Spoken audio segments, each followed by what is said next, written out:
News 18 के इस बड़े मंच पर सबसे पहले आपको राधे राधे। संभल विवाद में आपकी एंट्री हुई, खुदाई में हर हर महादेव। हाँ, खुदाई में सनातन के अवशेषों को लेकर आपने बड़ा बयान दिया। आपने कहा कि पूरे भारत में जो हिंदू धर्म की जगह है वो सनातनियों को मिल जानी चाहिए। लेकिन प्रदीप जी, सवाल ये है कि क्या ऐसा संभव है? क्यों नहीं हो सकता? जब उत्तर प्रदेश में खुदाई में हमारे अवशेष मिल सकते हैं और हमारे मंदिर प्राप्त हो सकते हैं, तो फिर क्या पूरे भारत में, हम तो यहां तक कहेंगे मध्य प्रदेश सरकार से भी कि जो धार में भोजशाला का मुद्दा है उसमें भी अच्छी खुदाई हो और उसमें से भी हमारे जो मंदिर के, देवालय के, शिवालय के, माता सरस्वती के कुछ भी अंश हैं वो हमें प्राप्त हो और मंदिर वहां भी निकले। क्योंकि आपने धार का जिक्र किया, मेरा अगला सवाल उसी से था कि धार को लेकर आप क्या सोचते हैं? धार कितना जुड़ा हुआ है आपसे? देखिए, माता सरस्वती का स्थल है और पुराना स्थल है। वहां पर दुनिया के लोग आते थे, भजन करते थे, स्मरण करते थे। आज भले विरोधियों ने वहां कब्जा कर बैठ गए और वो अपना अपना कर्म कर रहे हैं, पर ये धार भोजशाला हमारी है और हमारी ही रहेगी। सनातनी वहां पर जाकर पूजन पाठ करेगा, उसकी छूट होना चाहिए और प्रत्येक मंदिर, शिवालय जहां भी दबे हुए हैं उनको निकालना चाहिए।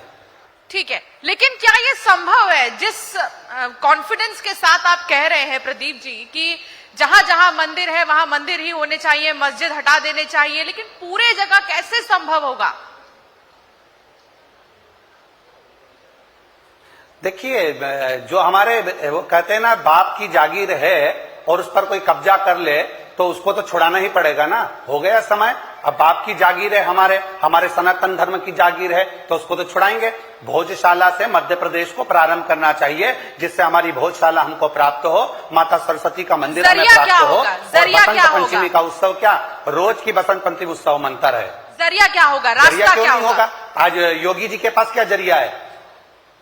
आज योगी जी के पास क्या जरिया है? योगी जी के पास भी तो पद और सब चीजों का जरिया है। वो भी तो सनातन धर्म को आगे लेकर जा रहे हैं। उन्होंने भी तो खुदवाया और खुदवाने में मिला कि नहीं मिला मंदिर? तो थोड़ा बहुत तो प्रेशर देना पड़ेगा और किसी ना किसी रूप में हमारे सनातन धर्म की निशानियां हमें प्राप्त होना चाहिए। चलिए, अब उस बात की भी मैं बात करूंगी, उस टिप्पणी का जिक्र हम जरूर करेंगे जिसको लेकर आप संतों के निशाने पर आ गए। वृंदावन के प्रेमानंद महाराज का गुस्सा तक आपको झेलना पड़ा, यहां तक कि आपको माफी भी मांगनी पड़ गई थी। क्या आपको आज भी खेद है राधा रानी को लेकर की गई उस टिप्पणी पर, या फिर आप मानते हैं कि तमाम लोग गुस्सा कर रहे थे इसलिए आपने जाके माफी मांग ली? देखिए, हम जो भी बोलते हैं वो शास्त्र प्रमाण से बोलते हैं। जो कुछ भी बोला गया वो ब्रह्म विवर्त पुराण से बोला गया। अब उसको अगर कोई अध्ययन ना कर पाए या पूर्ण तरह से नहीं अध्ययन कर पाए, शिव महापुराण में भी उसका वर्णन आता है, ब्रह्म विवर्त पुराण में भी वर्णन आता है। और जो रील दिखाई गई थी, या तो संतों को, साधुओं के बीच में जो भी वीडियो दिखाई गई वो आदि काट कर दिखाई गई। हमने भी भगवान कृष्ण और राधा जी के मंगल विवाह का, भांड निर्वन का वर्णन किया, हमने भी उनके प्रसंगों का वर्णन किया। पर जो मूलतः विषय शास्त्रों में लिखे हुए हैं वो विषयों को भी हमने सामने प्रकट किया। फिर भी आप माफी मांग रहे थे ना? फिर भी आप माफी मांग रहे थे? फिर भी आप माफी मांग रहे थे? माफी मांगने के लिए, क्योंकि वो राधा रानी मेरी माँ है।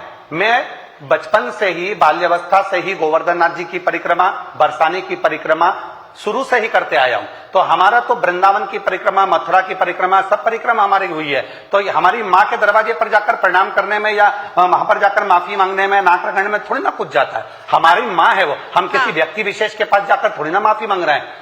अगर व्यक्ति विशेष के पास जाकर माफी मांगते तो बात दूसरी थी। हमने तो राधा रानी से माफी मांगी है जो हमारी माँ है। क्या हमारे बोलने में अगर कोई गलती हुई हो तो माँ क्षमा करे। ठीक है, क्या अब प्रेमानंद महाराज जी और पंडित प्रदीप मिश्रा के बीच सब कुछ ठीक है? सब ठीक ही रहता है। संत, साधु, ब्राह्मण, तपस्वी, साधक, उपासक, शिव तो सबका है ना। शंकर सबके हैं, राधा रानी सबकी है, कृष्ण सबके हैं। उसमें बैर और अन्य बातों का कोई लक्ष्य ही नहीं रहता कि सामने की कोई बैर भाव होगा या कोई विवाद होगा। संत के हृदय में या साधु के हृदय में या वक्ता के हृदय में व्यासपीठ पर बैठने के सब बातचीत होती है, या फिर हमारा उसी मामले पे खाली बात? मेरे पास समय नहीं मिलता। नहीं, उस मामले में भी हमारी सामने कोई बात नहीं हुई। उस मामले में भी हमारे आमने सामने कोई प्रसंग नहीं आते। उन लोगों ने सूचना करी, जो मीडिया के माध्यम से, सोशल मीडिया के माध्यम से हमने देखा कि ऐसा ऐसा हो रहा है, हम राधा रानी के दरवाजे पे जाकर प्रणाम कर लिए। कोई विषय बात का कोई प्रसंग नहीं है, ना उनसे हमारी कोई बात होती है, ना हमारी कोई बात होती है। सबको राधे राधे है, सबको श्री शिवाय नमस्तुभ्यम। अच्छा पंडित प्रदीप मिश्रा जी, आप न केवल देश भर में बल्कि दुनिया भर में अब कथावाचक के तौर पर मशहूर हो चुके हैं। सेलिब्रिटी कहें आपको या फिर अभी भी आपको पंडित प्रदीप मिश्रा ही कहें? देखिए, हम तो केवल एक साधारण से शिव महापुराण के वक्ता हैं और भगवान शंकर की कथा का स्मरण कराते हैं। जैसे आप और हम हैं, वैसे ही साधारणता का भाव रहे, उसमें सेलिब्रिटी का भाव नहीं आना चाहिए। मूलतः शंकर भगवान का एक छोटा से, उनके गणों का भी गण के रूप में कहीं चरणों की धूल हूं, जो भगवान शंकर ने मुझे चुना है उनकी भक्ति देने के लिए, शिव तत्व को जानने के लिए। अच्छा, कुछ गुनगुना दीजिए भजन। इतने सारे व्यूअर्स आपको देख रहे हैं, सुन रहे हैं, आप यहां पर मौजूद हो और कुछ भजन ना हो, कैसे? देखिए, एक ही भजन मूल है जो जनमानस के अंतर्गत है, सारी समस्या का हल एक लोटा जल और श्री शिवाय नमस्तुभ्यम। एक गुनगुनाने के लिए एक साधारण सा छोटा सा एक भाव हम लोग काशी के लिए कहते हैं कि तेरे डमरू की धुन सुन के मैं काशी नगरी आई हूँ, मेरे भोले ओ बम भोले मैं काशी नगरी आई हूँ। श्री शिवाय नमस्तुभ्यम। बहुत सुंदर लगता है पंडित प्रदीप मिश्रा और विवादों का चोली दामन का साथ है, लेकिन जब आपको इस रूप में देखते हैं तो लगता है कि नहीं, कुछ और ही है। आप जहां जाते हैं कई बार विवाद आपके पीछे पीछे आ जाते हैं। आप पर आरोप है कि अपनी कथा में ताप्ती नदी को श्रापित नदी कहने का भी, इस पर आप क्या कहेंगे? उसके लिए ताप्ती पुराण में से, सूर्य की उपासना में से, कोई एक पुराण में से शिव महापुराण की कथा नहीं भाजते हम। हमारा नियम है सारी पुराणों को उठाकर उसका स्मरण कर कर फिर सुनाया जाता है। ताप्ती मां पर जो बोला गया था, वहां के विद्वान ब्राह्मण लोग सीहोर आए थे और मुल्ताई से सीहोर आकर उन्होंने हमसे पूछा था कि ये अपने प्रसंग बोला है, इस प्रसंग को हमें देखना है।